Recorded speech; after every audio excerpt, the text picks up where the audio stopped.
what's up? It's your brother. Hopefully your friend, Big Hill. My place in the bill. Each one teach one. That's something, man, I've been thinking about. I'm gonna talk about right quick. I've been, man, trying to even see, man, if I could just, should I even speak on this? I've been sitting back watching and listening, talking about our brother Kwame Brown. You know, I ain't worried about the brother, you know, I ain't got no shit to talk about him. You know, I ain't getting ready to talk about his basketball career. As far as I'm concerned, goddammit, 12 years in the league, $65 million. I don't give a fuck what they say. That's a successful goddamn career. You know, shit, Danny Ferry, Christian Laettner, motherfuckers ain't do shit in the goddamn in the NBA. But anyway, I don't even want to talk about his basketball, man. And you know, but I do want to speak to something, man. You know, because I done watched a lot of his videos, man. You know, I was liking, you know, I was liking the vibration. You know what I'm talking about? Except for after I watched about 3 or 4 of them, I started to notice something, you know. And I can understand, you know, the brother, you know, they talk, the man to sit back for 20 years, man, and listen to sports pundits and sports media categorize him, you know what I mean? Talk bad about him, call him a bust, this, that, and the other, you know. And I guess, man, shit, that's, you know, it's just too much, it gets to be too much. And you have to come back, man, to defend yourself. So I don't even knock him for that. You know, sometimes you need to let a sleeping giant sleep. You wake up a sleeping giant, and you got to deal with the damage that's gonna be done, man. But you know, giants fuck up shit. You know, and it seemed like to me, man, you know, he got a little internet clout. You know what I'm saying? Major YouTuber now. So as I begin to watch his video, I just noticed something, man, you know, about a lot of the things he was saying, and it seemed like to me, you know, that I call it that nigger vibration, that ignorant nigger shit. When the most you want to do is insult and call names. Now he addressed a lot of things in this video, right? You know, and I definitely love the brother's pro-black consciousness, man. He's speaking truth to power. He letting these motherfuckers know in the media, man, that y'all boys, man, y'all ain't nothing but corporate motherfucking slaves doing the bidding of your corporate masters, right? Y'all motherfuckers getting paid to attack and go after other brothers. And I dig that. But I'm looking at things because, you know what I'm saying, I like to say I think outside the box, right? But at the same time, in my opinion, there is no box. It's just different levels of consciousness. You know what I'm saying? And different levels of knowledge, wisdom, and understanding. Ain't no boxes. You know, different frequencies, different vibrations. So when I begin to, after about 4 or 5, watching 4 or 5 of his videos, I noticed that my man, he gets into that, yeah, bitch. Every time, like whoever he's talking about, right? It's like bitch, pussy, fuck boy. You know, it's like, but then again, you have to understand, I'm a 55-year-old brother. I've evolved a lot. Cause believe me, I was that same nigga, you know what I'm saying? That's what really kind of turned me on about him. He's a shit talker. I'm a shit talker. Shit, I talk more shit than a toilet can goddamn flush. But see, I've grown though. You know, like I look at Kwame Brown, right? What, brother, 30, close to 40, 30, somewhat 38, 39, 40 years old. And I think back when I was that age. And I think I was 40 years old when I learned one of the most valuable lessons in my life. Around that time in my life, I learned a couple of valuable lessons as it pertains to how I respond to people, right? And I just want to share a couple of them with you in the context of what I've been hearing from my brother. And I wish I could talk to him because I would tell him these things, man. Because you know the brother said you got young folk looking at you, right? You help young youth, right? Young black youth. So what are you teaching them through your behavior, bro? Is you teaching them conflict resolution? Or is you teaching them that when a motherfucker say something to you about them, you just go on the internet and talk shit about them every which way you can? I don't think that's what we should be teaching our young folk, man. We should be teaching our young folk, man, some motherfucking decorum and some propriety. Not no ignorant nigga shit. But see, I know ignorant nigga shit because I used to be the one of the worst kind, so I don't want to be hypocritical. It's just that, man, I've learned some things, I've evolved. So as an older in the community now, I feel like it's my job to pass these jewels that I've learned along to the rest of y'all, man. And if you can use it, if it can help you in your growth process, then that's my intent. So let me break a couple of them down right quick. I was 40 years old, man. I was 5 years into my recovery from drugs and alcohol, right? 5 years removed from ripping and running the streets like I used to. And in these 5 years, I had kind of let go of that street code, that street mentality, the code of the street. You know, that when you violate, you get dealt with. You get dealt with severely, right? That's how I grew up in that. You know, more popular known as the G code or whatever. But then I get in recovery, start, you know, practicing spiritual principles in my life, acquiring a certain level of spirituality because I need that to stay off of drugs and alcohol. You know what I'm talking about? Spiritual life is not a theory for me. I have to live it. So now I'm learning to live by love and tolerance, higher levels of acceptance, higher levels of tolerance, because I was a very intolerant, hostile person. Violent, very angry, full of self-hatred and anger. So whenever you said something to diss me or disrespect me, I was going to quick to get in your ass, nigga, you done violated. So I got to go upside your motherfucking head with something, you know what I'm talking about? That's who I was. Now 5 years in the recovery, you know, I've kind of moved away from that. But then this one day particular, this brother said some shit to me that I deemed was disrespectful. And at the time, you know, I was still carrying pistols. Now, I ain't scared of no fight. I throw them from the shoulders. I still whoop a nigga ass. I just got a little older now, 55 years old. My wind ain't long like it used to. But, you know, I go to Planet Fitness every week to stay strong enough to break a nigga bone if I have to. I'ma always stay strong enough when a young bull run into me. I gotta let him know, yeah, I'm an old bull, I'm an old lion, but goddamn, I'm still a fucking lion.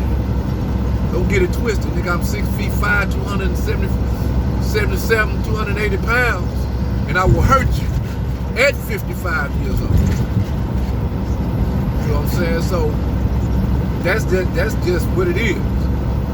So, you know, so the brother, I'm getting ready to, man, step to the brother. And one of the other brothers, who I call, you know, I don't like that mentor, that's Greek shit, a jegler, you know. One of my spiritually minded friends that has helped me in my growth process, right? He grabbed me, man, because he saw me getting ready to, man, get into it with this dude, man. He grabbed me and he told me, nah, Chris, go home, bro.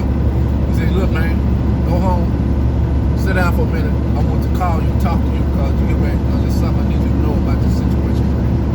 Because basically, man, I would have ended up in jail with what I had on my mind. So, you know, and he explained to me, man, he said, look, bro, you got to learn how to take a hit, man, and not retaliate. You know what I'm saying? You ready to go to jail? You ready to go do this time? Or whatever compelled you to do what you was getting ready to do? And I know you gonna hurt the man. You ready to get that aggravated assault? You ready to get that attempted murder or murder? You ready for that charge? You ready to go sit down? He said, well, you need to learn how to control that, bro. He said, you need to learn how to take a hit, man, and retaliate. And that don't make you less of a man, because he taught me that I had a lot of old tapes. These goddamn, I like one of my brothers say, these implants in my mind based on manhood.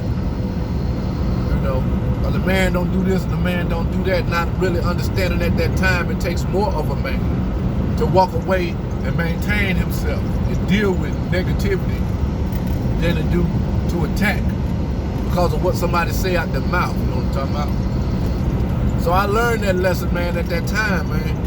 And that's what I like to pass on to other 35, 40-year-old brothers. You know,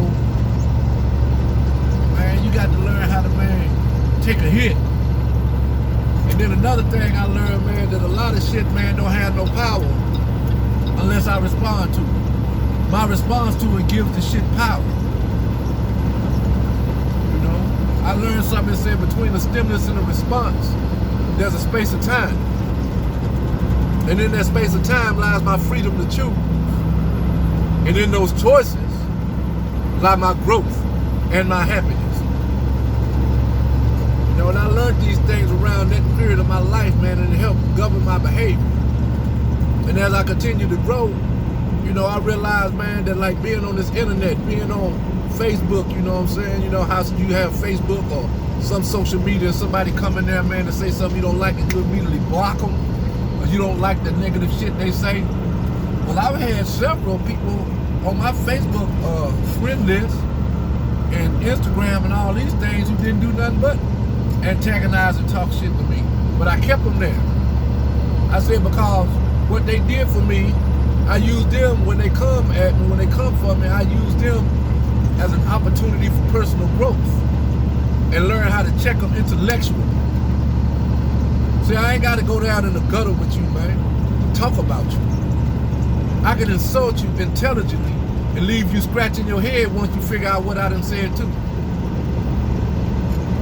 So, you know, that's what, you know, our brother Kwame Brown, you know what I'm saying? That's what I would like to see him do. Instead of getting in there and every time somebody calls for you, you just gotta make it a point, man, to go into that nigga shit. All bitch, all pussy, all hoe. You a bitch, you a hoe. And that's childish and immature to me, even for a motherfucking 40-year-old. You know what I'm saying? And if you're a person of intellect like you claim to be, then goddamn, you should be able to use some of that intelligence, man, but you know, our brother, he got to get, he doing his own thing, man. I ain't even mad at him. And I don't even want to make this just seem to come off. I'm just looking at his example to try to use it as a teaching point. You know what I'm saying? Especially for our young brothers and sisters, man. We don't want to teach our young brothers and sisters, man, when you got a problem with what somebody said, is that you go into nigga mode. You know, that nigga frequency. Nah, we got to raise up out that shit. That shit ain't no good for nobody, man. And then if you talking a lot of shit about somebody, you know, loose lips sink ships. You know, nigga-lations, goddamn 316 say if thou can't store his hands, don't talking shit. Calling motherfuckers out their name, motherfuckers step to you, goddamn, and I hope you ready to goddamn do what you need to do and handle your business. Because I know that if a person, man, talking a bunch of shit out there about me, and I got the opportunity to confront them, I am going to confront them. Just to see where they heart at. Nigga, do you got the heart to say what the fuck you was saying about me to my face, because I'm standing right here. And if you don't, I'm probably a bust a hook off on your motherfucking ass just for being that type of bitch. See what I'm talking about? I go in nigga mode sometimes. But that's why I try to stay out of that shit, man. That frequency. That's why I stopped watching our brother Kwame Brown, because that shit got kind of redundant to me. I'm like, man, you just talking a lot of shit, man. And saying like, man, you know the people want to hear that shit, because niggas is attracted to that goddamn nigga frequency, you know what I'm talking about? Nigga love that nigga shit. And now that you know niggas love it, goddamn it, you stay in there talking shit too, motherfucker. So to me, it's no longer about addressing people. Because I listen to them like, yeah, you still addressing people, man, but you can't get off that nigga frequency. Get off the nigga frequency, man. You know what I'm saying? Because like you say, you got young folk watching you, bro. And you need to teach these young brothers, man, some conflict resolution and how to be intelligent and articulate in their speech, using propriety and shit. Some decorum and shit like that, you know what I'm talking about? You know, it's alright to address somebody, man, you feel like you need to address, but you know, I was taught as a youngster, man, it ain't what you do, it's how you do it. But anyway, man, that's all I wanted to say about that, man. Stay out that nigga frequency, man. Because especially if you're a grown-ass man, I expect that shit from teenagers. And immature motherfucking adult males, niggas in their 20s, maybe 30s, by the time you reach 40 years old, man, seems like to me you ought to have a little bit of wisdom and maturity.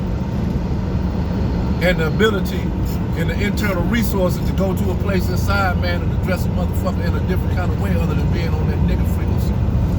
You know, weak ass things. As I've always said, you know, motherfucker, man, ain't got nothing smart or intelligent to say they reduced the childish name calling and personal attacks. So when you ain't got no truth to present, and that's the dilemma with our brother, because he present a lot of truth. I can't say that he ain't got nothing intelligent to say. He got a whole lot of shit he be saying. I be like, man, you on point like a motherfucker, man. But that ignorant nigga shit, pussy, bitch, hoe, I expect that from a brother in his 20s. Not somebody in his 40s that traveled the world, man. You know what I'm saying? That's supposed to be a businessman.